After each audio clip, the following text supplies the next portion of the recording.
kapan harus melabel, kapan tidak melabel gitu ya. Nah itu ada kemungkinan satu, atau kapan menghitung nafas, kapan tidak menghitung nafas. Oke, mirip-mirip sih sebetulnya ya. Apakah melabel? Melabel di sini dengan batin. Ya. Nah, biasanya Bante sangat menyarankan pada saat melabel itu adalah pada saat tahu dulu baru melabel. Nah, begitu juga pada saat menghitung.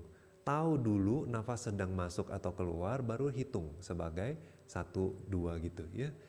Jadi jangan seperti memerintah, masuk, nah baru masuk, keluar baru keluar. Ya. Nah, enggak boleh. Nanti ujung-ujungnya mengendalikan nafas, nanti sesak nafas. Ya, enggak enak meditasinya, tegang. Jadi baiknya sadari dulu. Oh ini lagi masuk, oke, catat sebagai masuk di dalam batin ya. Membatin gitu, dicatat. Masuk, terus udah tahu keluar, oh keluar. Nah, jadi harus sinkron gitu ya, mengikuti. Nggak apa-apa agak lambat gitu ya, maksudnya nggak harus bertepatan gitu kejadiannya, nggak harus ya. Jadi ini sudah masuk, baru catat masuk, keluar baru catat keluar gitu, nggak apa-apa ya, itu lebih nyaman, lebih rileks. Nah juga waktu menghitung, jadi misalnya Anda mau hitung, masuk keluar hitung sebagai 1 gitu ya. Jadi betul-betul diketahui, oh sedang masuk terus keluar, oke 1 ya. Nah, terus masuk keluar 2 gitu ya. Nah jadi kadang-kadang menghitung itu enggak stabil, dalam arti kecepatannya enggak harus sama ya. Jadi antara 1 ke 2, nanti 2 ke 3 bisa lebih lambat ya wajar. Karena tergantung kecepatan si nafas kan ya. Bukan kita yang mengatur, tapi kita yang menyadari ya. Jadi seperti orang ketiga fokus ke nafas itu. Nah sekarang kapan menggunakan label atau hitung ini, kapan tidak menggunakan.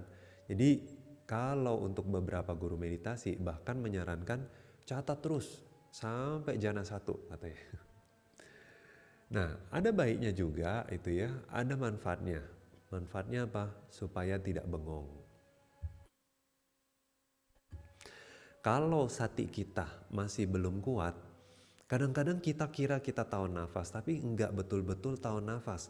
Kadang-kadang sembari kita menikmati nyamannya, ya, masih merasakan dingin atau panasnya nafas, masih kadang-kadang menyadari ya fenomena-fenomena seperti suara, sensasi tubuh dan lain sebagainya. Nah, supaya pikirannya lebih itu ya, lebih persentasenya ya, porsi fokusnya itu lebih banyak ke nafas supaya tidak mengembara atau tersebar ya, fokusnya itu tidak tersebar ke objek lain, kita arahkan ke objek dengan bantuan melabel. Waktu kita mengetahui nafas sedang masuk, kita label sebagai masuk. Nah waktu itu kan berarti batinnya terus bisa ada di nafas masuk itu. Nah tapi kalau kita cuma tahu aja, kadang-kadang kita seolah-olah sudah puas gitu dengan hanya mengetahui awalnya saja gitu ya. Nah jadinya nanti untuk jangka panjang atau misalnya duduk setengah jam, 1 jam gitu ya. Kadang-kadang kalau kita tidak melabel, pikiran itu jadi kayak setengah bengong gitu dan kita tidak sadar. Nah itu sering terjadi. Kalau udah bengong seperti itu, kadang-kadang kita tanya meditator. Dia bilang dia bisa fokus ke nafas 1 jam, 2 jam, tidak ada pikiran sama sekali. Nah, tapi waktu kita tanya ada cahaya konsentrasi, dia bilang tidak ada. Tapi kalau secara logikanya ya, menurut pengalaman banyak meditator dan mengajar, bisa fokus ke objek nafas tanpa jeda ya. Apalagi 1 jam, 2 jam itu sudah seharusnya muncul, bahkan nimitta sudah muncul. Nah tapi kenapa bahkan cahaya konsentrasi tidak ada? Nah waktu kita investigasi lagi ternyata pikirannya itu terbagi gitu, tidak hanya di nafas tapi juga rasa ringannya, damainya, tenangnya ya. Nah, itu juga diperhatikan. Jadi batinnya itu enggak hanya di nafas saja gitu ya, tidak hanya satu objek saja. Nah, oleh sebab itu kadang-kadang kita bantu dengan melabel. Khususnya bagi pemula, kita sangat sarankan untuk melabel. Nah, tapi kapan waktunya kita melepas pencatatan di dalam batin seperti ini? Pada saat pencatatan itu terasa mengganggu. Jadi bahkan untuk beberapa meditator, meskipun catatannya seperti kayak berbisik di dalam batin ya, bahkan dengan catatan yang sederhana sekali, contohnya in, out. Nah, pencatatan semakin sederhana semakin bagus karena mengurangi usaha ya. Jadi kalau masuk, nah 2 kata ya, keluar, nah 3 kata, agak berat ya. Nah nanti terasa seperti kayak agak masih sedikit menahan nafas gitu ya. Jadi usahanya masih agak besar. Jadi kadang-kadang kita kurangin dengan lebih simpel, misalnya in ya, yaitu masuk, out berarti keluar ya, atau cincu, terserah mau bahasa apa juga boleh ya.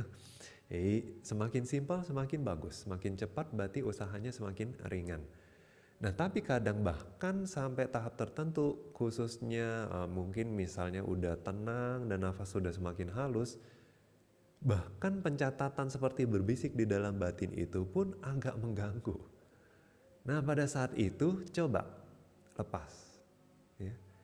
Nah batinnya bisa nggak terus di objek tanpa putus. Nah kalau bisa kita lepas, kita nggak mau pakai pencatatan.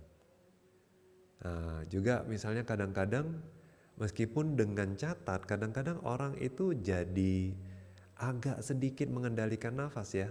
Nah waktu itu juga kita indikatornya biasanya adalah nafas terus polanya seperti itu.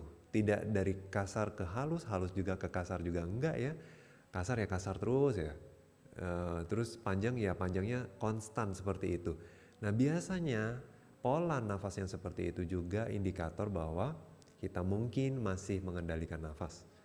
Nah, kadang-kadang dengan menghentikan pencatatan di dalam batin itu bisa lebih rileks, batin bisa lebih cepat tenang, atau nafas kasar bisa menjadi halus. Nah, jadi ujung-ujungnya meditator perlu sensitif terhadap kebutuhan di dalam batinnya pada saat ke objek.